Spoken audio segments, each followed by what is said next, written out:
na diretoria, né? Porque o Rogério é um ídolo, é o maior ídolo, e ela tem que pensar no campo e ela tem que pensar no ambiente. E aí tem o exemplo também do Vitor Pereira. Porque assim, o que me espanta nessa história do Vitor Pereira, e você ouviu também personagens, e a gente tem visto, né, muitos jogadores falando sobre... Muitas coisas que não tinham sido faladas agora estão vindo à tona. O que me espanta é o presidente do clube ter tido a vontade de manter o Vitor Pereira grande, até o último instante. E aí eu me pergunto, o Duílio não sabia que tudo isso estava acontecendo? Porque cada vez que a gente ouve um jogador do Corinthians ou envolvidos lá no vestiário, a gente fala assim, cara, o ambiente era péssimo, era terrível. Mas por que o presidente do clube queria manter? Pelo trabalho que ele imaginou sendo bom e tal. Mas ele tinha que saber disso, né? Ele tinha que saber que os jogadores não estavam apoiando assim o técnico, provavelmente né? sabia, né? Não tem como não saber. Mas por que ele queria manter o cara? Cara, que estranho. Essa história... Porque aí, agora o Júlio Casares, por exemplo, ele tá tendo uma informação que eu acho que o Duílio não teve. Que é o jogador chegando lá e falando assim, ó, o relacionamento tá ruim, ele tá fazendo isso, não tá legal. E aí o Casares deve estar pensando, ou eu perco o técnico, ou eu perco os jogadores, ou eu sigo assim, não tem um jogo pro São Paulo vencer e ficar tudo bom, porque o resultado, né, a gente sabe que é o mais importante no futebol. Difícil, cara. Então, a primeira pergunta que você me fez, como é que chegou essa informação? As notícias correm. Exato. Então, quem estava lá nessa reunião acaba comunicando um ou outro, chega no repórter, o repórter, né, leva essa informação. Provavelmente, é que a gente não tem um jogo agora. Se tivesse um jogo, na entrevista coletiva, ele ia ser perguntado sobre isso. E ele não se pronunciou, nem o Ceni, Por nem enquanto o jogador. não, parece ter uma reunião hoje à tarde para ou botar, né, os pingos nos is aí, né? Todo mundo, vamos resolver aqui e tal.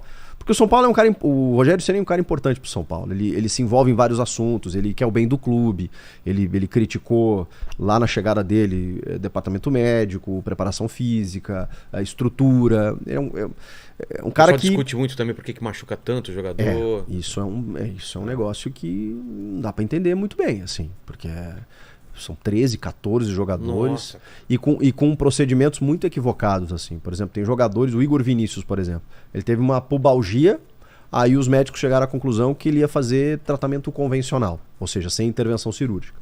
Aí ele fica lá 2 meses com tratamento convencional, não melhora. Aí recupera, aí vai pro jogo, sai do jogo, sente a dor, cirurgia. Aí fica mais um tempo parado. Perdeu 2 meses. É isso. O Diego Costa, a mesma coisa, só que por outro problema. E aí, eu acho que também tem um problema na origem aí. Porque o departamento médico tem responsabilidade ao tratar lesões. Mas quando você machuca muito, pode ser a preparação física. Às vezes uma carga excessiva, ou uma metodologia que não tá legal, ou um jogador que não tá fazendo a cartilha, porque hoje o jogador tem que se cuidar fora também do o Juliano falou, ele tem um personal que ele treina lá e treina fora, cara. Não sabia que tinha jogador que fazia isso, cara. Aliás, os clubes hoje, quase todo mundo, né, cara? Porque você vai lá, o treino hoje, com o calendário, ele é muito difícil. Muitas vezes você só recupera. Né? Você voltou de viagem na segunda, aí faz um recondicionamento que eles falam. Na terça-feira o treinador posiciona taticamente o time e na quarta você joga. Você vai recuperar, você vai treinar como? Mas falando do Vitor Pereira, cara, o caso dele é um caso de tomadas de decisão errada absurda, né? Porque quanto mais vai se falando sobre... o Sanches, o André Sanches também, você viu? Nossa, velho. Não, cara, é mentira. Não tinha... A sogra dele tava mal mesmo, mas simplesmente ele recebeu um outro. Foi isso que ele falou, né? Recebeu uma outra proposta e falou: não ganhei nada no Corinthians, aqui eu vou ganhar, tem possibilidade de ganhar um monte de coisa. E é isso. E aí ele vai, cara, e não ganha nada. Que loucura, imagina, né? Eu acho que nem no pior pensamento dele fala assim, eu posso perder um ou outro, mas perder tudo, cara. E por que você acha que é isso? É coisa do futebol só? Então. Ou é o lance o universo castigou ele e o Flamengo por ter demitido um técnico vitorioso também. O pessoal fala que praga de corintiano pega, né? Se pega, cara. Tem coisa minha lá, assim. Eu não desejo mal de ninguém, mas, cara, que eu não comemoro cada derrota do Vitor Pereira, eu estaria mentindo. Não, senhor. Eu vou dizer uma coisa. jogos do Corinthians são super positivos no meu canal.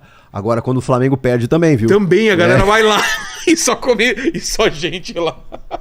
Quando o Flamengo perde, dá uma audiência que de corintiano. Não... Meu Deus do céu.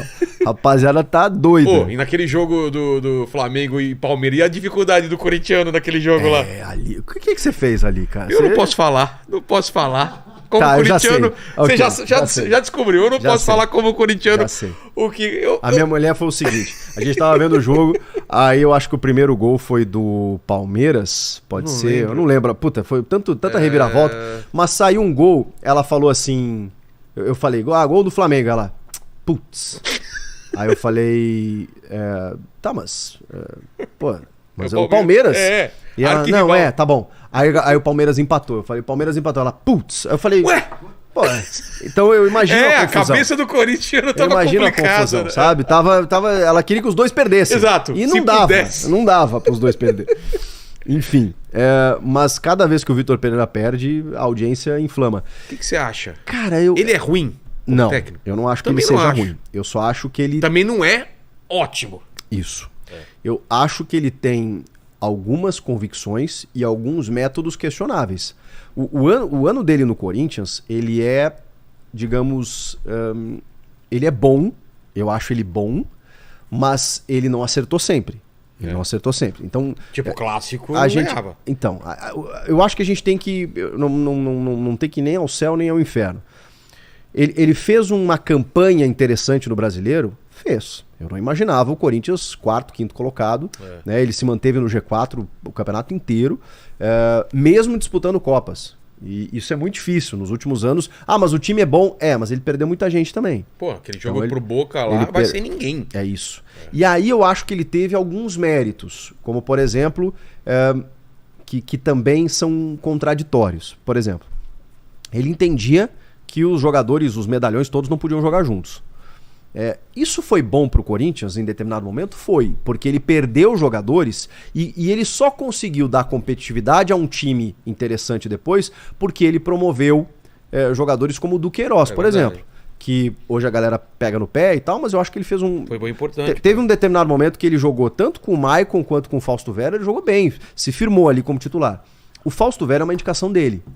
O Yuri Alberto, o Corinthians só vai atrás porque ele queria um centroavante mais leve, mais jovem. O Jô ainda estava aqui ano passado. É verdade. Em determinado momento. Então ele queria um centroavante mais jovem. Ele queria jogadores mais jovens no meio campo. E só por isso o Corinthians busca o Yuri como empréstimo, busca o Fausto Vera. Então são méritos que ele tem de transformar o time de uma forma mais dinâmica. Só que em alguns momentos eu acho que ele exagerou na dose e ele determinou que tinha que ser assim. Como é que eu vou dizer que o Renato Augusto e o Juliano não podem jogar juntos se hoje eles estão jogando e super bem? Se o Lázaro encontrou o time assim... O Roger vai ficar no banco quando ele tá destruindo agora. Que o Roger e o Yuri não podiam jogar juntos. Ele chegou a dizer isso. É verdade. Que o Roger e o Yuri...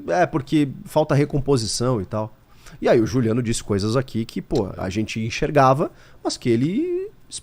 explicou assim, né? Ele é bom, mas é cabeça dura demais, talvez, né? Pra mudar alguma coisa. Não, né? E aí ele fala no jogo contra o Flamengo...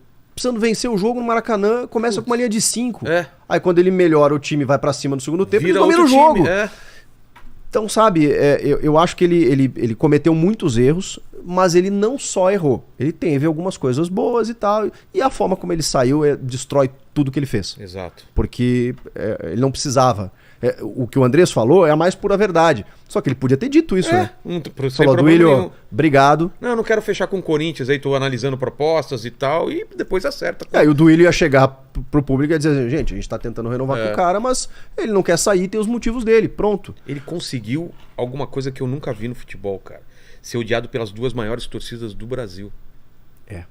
Ele conseguiu, cara. Ele não consegue mais emprego aqui em nenhum lugar. Porque eu acho que é questão de tempo ele cair, né?